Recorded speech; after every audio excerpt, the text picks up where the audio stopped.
మీ ధైర్యమును విడిచిపెట్టకుడి, గొప్ప బహుమానము కలుగును. హెబ్రీయులకు రాసిన పత్రిక 10వ అధ్యాయము 35వ వచనము. ధైర్యముగా నుండుడని యేసు చెప్పేనుగా, ధైర్యముగా నుండుడని యేసు చెప్పేనుగా.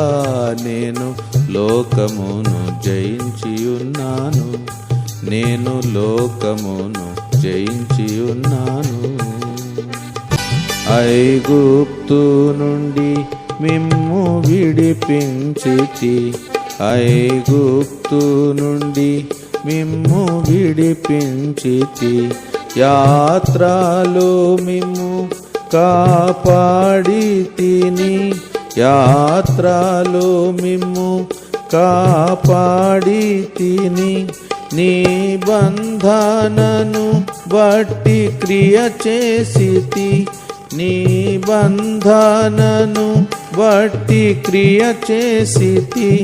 జాతి జాతులను నేను జయించితి, జాతి జాతులను నేను జయించితి. నేను లోకమును జయించి ఉన్నాను, నేను లోకమును జయించి ఉన్నాను.